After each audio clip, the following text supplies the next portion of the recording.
Welcome friends, I'm Joshino, and today I'm going to be talking about the first initial bliss that you feel when you play a game where you're completely unaware of your surroundings and you are caught in the moment. And basically this relates a lot to the game Planetside 2 and generally other games and films for me. I noticed that a lot of people have been making videos sort of similar to this, like Kamikaze's video about burnout.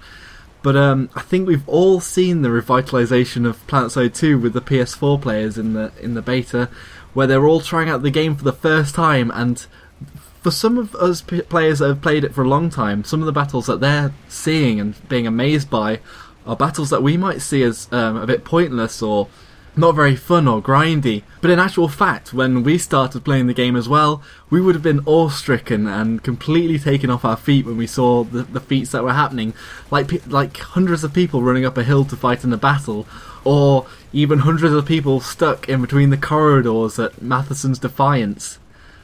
It's a really interesting phenomenon, and I think that it's quite important to remember that you don't always want to be completely experienced at a game. I think the drive that multiplayer games sort of focus you towards to completely outperform your enemies takes your mind off of the actual enjoyment of the game and trying to immerse yourself in the world that's created around you. I'm just generally going to talk about that first feeling and sometimes how you can sort of recapture that feeling. Just to give you an idea of how you might get this bliss or how I manage it and how I like to keep on this unfamiliarity and to be surprised again by media. With films, I almost never watch a film again, at least a year apart from the first time I watched it.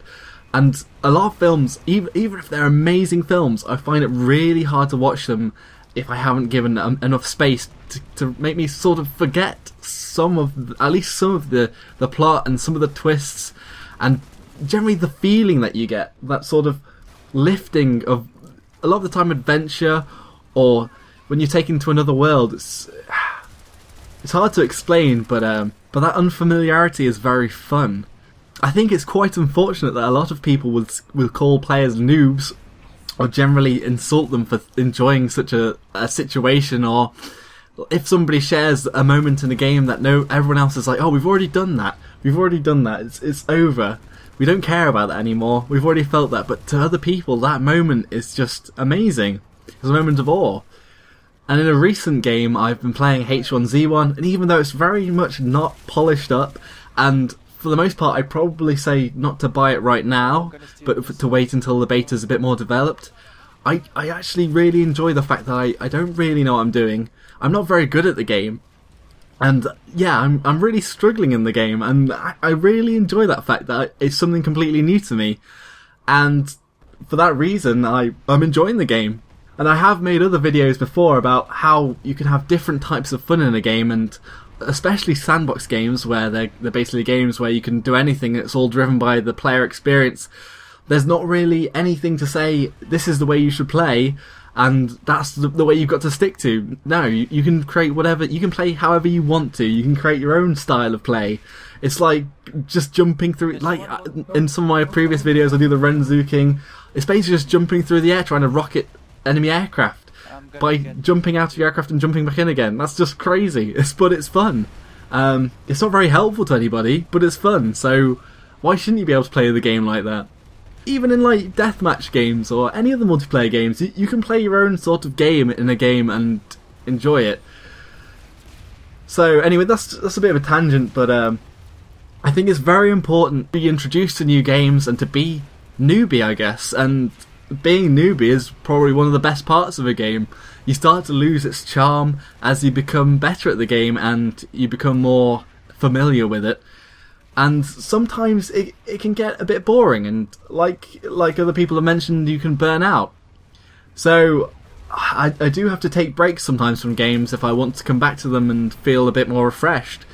And I have actually taken a bit of a break from Planetside again, and I came back a week later and I had a lot of fun. But there is one thing though about largely multiplayer games or MMOs or even smaller FPS games. It's the fact that because they're multiplayer, they're driven by the players, and the situations are completely controlled by humans. You can't entirely predict what's going to happen in the game, and no game is going to be the same And that's especially the case with big sandbox games like Planetside and MOBAs like Dota 2 and other games where you have thousands of heroes and people play them so differently. So you always have a different experience and the game always keeps fresh. And this is why, for me, multiplayer games are just my bread and butter, because I love the fact that I can keep coming back to them and the gameplay will never be the same. Whereas if I was playing a single player game, the campaign would be over, and to me, I wouldn't want to play that campaign again for at least a year, because I want to sort of forget it and to be able to come back to it and be new again and to experience something interesting and different. But I do think that even in multiplayer games you can see patterns and ways people play, like in Counter-Strike Global Offensive. To become better you have to learn all of the sets of moves that people make and how they throw grenades and how to counter those grenades and where to stand, and sometimes that can get a little bit boring, I guess. Even though you're getting better, you're not having more fun in the game. So I think there's a very fine line between playing a game to be good at a game and then playing a game because it's fun and you're enjoying the experience and you're immersed in the game.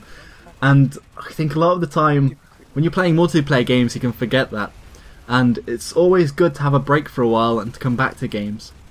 But then again, being competitive and winning is also another way of having fun. So, and as I've said, there's all sorts of different types of fun and nobody should tell you how to enjoy a game. So this video has been completely unscripted and I've just been waffling on. I'm trying to do more unscripted videos and try and just be more spontaneous, really. I know that a lot of people do use scripts, and probably most people on TV use scripts, but I think it's important to be able to be a bit more spontaneous and to just come up with things on the spot.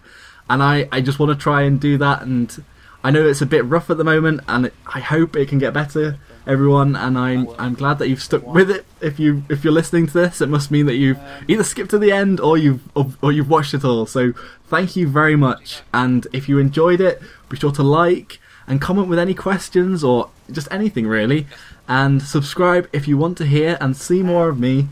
Until next time, everyone, Joshino.